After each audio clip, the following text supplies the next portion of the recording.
See where inflation is the highest and lowest in America. Inflation looks vastly different between these two beachside metropolises. The pace of home construction has been a deciding factor for both regions. The Tampa-St.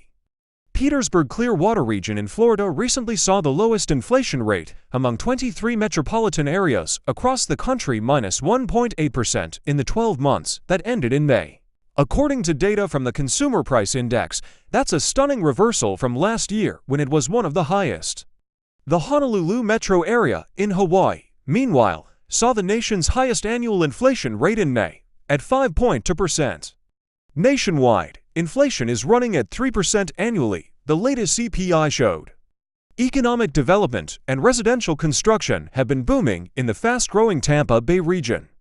Housing costs have therefore eased over the past year, tugging inflation overall much lower.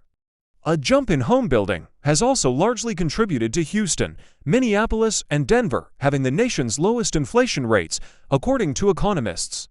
More than 4,500 miles away from the central Florida coast, the island paradise of Hawaii continues to suffer from a chronic undersupply of housing, which worsened after last year's catastrophic Lahaina wildfires. Housing supply in the Aloha state has failed to keep up with demand for decades, resulting in a deeply entrenched housing affordability crisis, according to experts. Tight housing market conditions are also plaguing New York, which at one point boasted the lowest inflation rate in the country. Now, inflation in America's most populated city is running above 4%. Some markets are seeing high inflation, while others are not because of new housing supply and how that's affecting prices year over year, said Barbara Denham, senior economist for cities and regions at Oxford Economics. Housing costs make up about a third of the Labor Department's CPI, a closely watched inflation gauge. The CPI's shelter index measures tenants' rents and how much a homeowner would pay to rent out their own home, known as owner's equivalent rent. Inflation is down substantially from the 40-year highs of 2 years ago, but housing costs have remained stubbornly elevated. That's proven to be a key obstacle for the Federal Reserve's historic inflation fight, but the situation has improved recently. After getting stuck early this year, price pressures continued to moderate in the second quarter, nudging the Fed closer to cutting interest rates, currently nestled at a 23-year high. Wall Street is overwhelmingly betting that the Fed will roll out the first rate cut in September.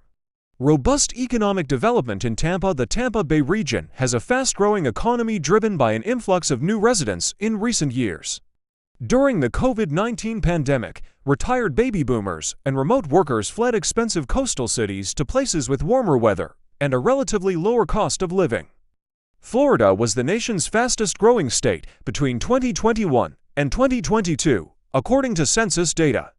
Tampa is a fast-growing area, and there's significant building going on because we have a lot of available land in surrounding areas like Hillsborough County and Pasco County, said Brian Adcock, chair of the Tampa Bay Chamber.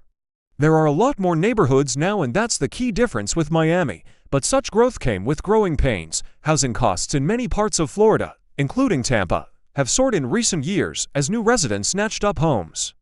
Annual inflation in the Tampa metro area surged to an all-time high of 11.3% in 2022, and the region continued to have one of the highest inflation rates the following year. But unlike in Miami, which is still struggling with inflation higher than the national rate, developers have stepped on the gas in Tampa.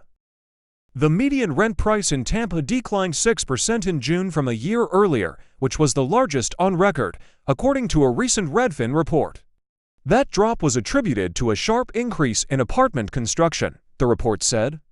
Willie Nunn, president and chief executive of Homes by West Bay, told CNN that homebuilding has been steady and that demand still outstrips supply, but that there is some serious momentum now compared to pre-pandemic times.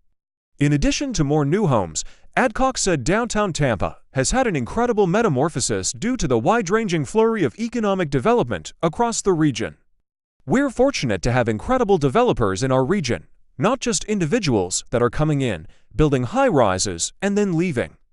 We have people that are invested in our community, Tampa Mayor Jane Castor said in a media interview earlier this month, but it's not all sunshine and rainbows. Florida residents still must contend with surging home insurance costs as the state deals with more devastating hurricanes and an exodus of insurers. Hawaii's worsening affordability crisis. Some Americans seeking a new place to live are drawn to Hawaii for the same reasons as Florida: beautiful beaches and warm weather. Like Florida, the state also saw an influx of new residents seeking to live in a tropical paradise, but the economic reality there is far from that. The state is notorious for being an expensive place to live, and the situation has worsened. The shelter index for the urban Hawaii area, anchored by Honolulu, ran at a 10.7% annual rate in May, more than double the national rate of 5.2% in June. Hawaii's high cost of living is partly due to its isolation in the Pacific Ocean, nearly 2,500 miles from the West Coast, making the transportation of goods and materials to the state an extra cost that's factored into prices. The state's housing market is also extremely tight because there just aren't enough available homes. The housing shortage is due to a confluence of factors, such as the state's small size by surface area, inefficient zoning laws, and intense opposition to development, economists and homebuilders told CNN. It's very well recognized statewide that we have affordability crisis, a housing crisis, said Carl Bonham, an economics professor at the University of Hawaii. We just don't build enough housing, and some of the housing gets bought by non-residents and held as second homes, making it worse. Rosen Freitas, chief executive of Building Industry Association of Hawaii, said the state's housing crisis has resulted in a lot of multi-generational living, all due to a combination of hurdles. From the perspective of regulation and the shipping of materials to the middle of the Pacific Ocean to the labor shortages, the cost of housing here has gotten really crazy for all those reasons, Freitas said. Then there are the class action lawsuits against the developers that last for however many years. She said that whenever a single development of homes comes to life and despite few damages to those homes, the lawsuits pull in everybody who owns a home in that development, whether they have damages or not. Adding that anytime you have lawsuits, all of that just adds to the cost of a home. Like Florida, Hawaii is also grappling with higher insurance costs, Freitas said. Freitas added that last year's Lahaina wildfire had a huge impact on the rental market in the area, which was already short about 10,000 homes.